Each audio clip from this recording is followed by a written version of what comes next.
the Wrekkoner and the Broken Pact tour. The Wrekkoner played unusual music that quickly earned him fame in Crimor. This kick-started what was later dubbed the Broken Pact tour, and it was a roar of white paint and eerie lights. The Nashville riot was falsely blamed on his performance, but that only cemented his legend. He saw the suffering masses in his crowd and knew his music was a cathartic voice of the resentful. He attracted people from all walks of life, even travelers like the pirate Malignor. But catharsis alone was not enough. Between his spectacular shows, the Wrekkoner began his discreet charity.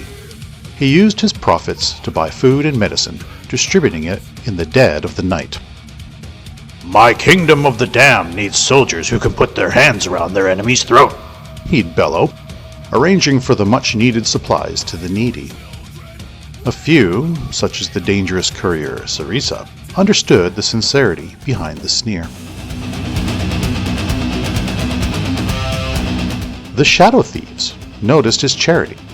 They sent one of their city guards to the Wrekkoner with a charity oversight bill. The Wrekkoner scoffed. "They should suck a corpse's crotch before extorting tribute from an emperor of darkness." The ambush came quickly. A narrow alley filled with thugs.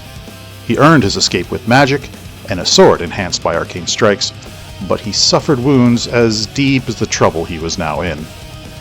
He got help from a fan, Kalyana, who helped him hide.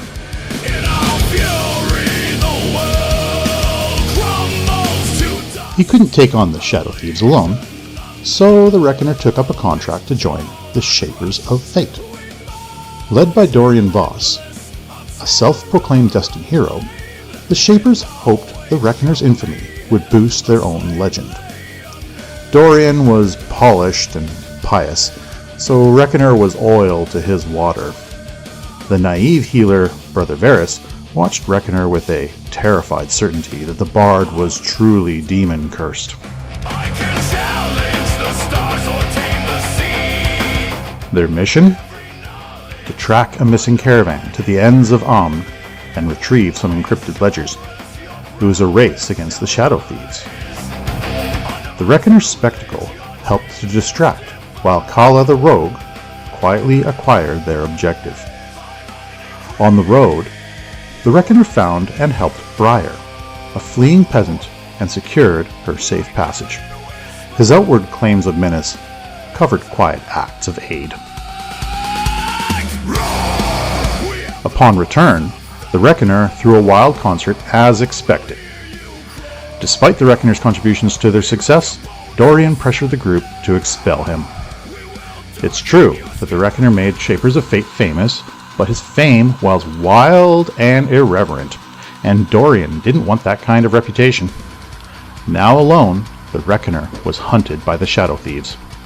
To stay ahead of them, he received help from others, including the eccentric noble Linnea and the spy Demetria. Even when dealing with the Shadow Thieves, the Wrekkoner managed to perform more concerts. Special fans, like the wealthy young Gianna, would help him secure venues discreetly. His concerts sometimes had assassination attempts on stage, and the Wrekkoner would incorporate them into the act as he defeated or outwitted the threat. One day, another fan, a poisoner from the jungles of Chult named Yamara, offered to introduce the Wrekkoner to an alchemist adventuring group. Yamara introduced the Wrekkoner to Lyra and her brother Riel, the Silver Blades, siblings who used alchemy for specialized monster hunting. They both knew the Wrekkoner's fame and felt he would complement their skills well while also making their name more well-known. An agreement was made quickly, and the Wrekkoner was happy to have the added protection. Early in their adventures, the Wrekkoner attained his famous spear, which he named the Touch of Evil. No matter your wounds. The Wrekkoner indeed raised the fame of the Silver Blades, and his abilities greatly improved their monster hunting. However, his relationships and issues with the Shadow Thieves added some unwanted conflict with people instead of monsters.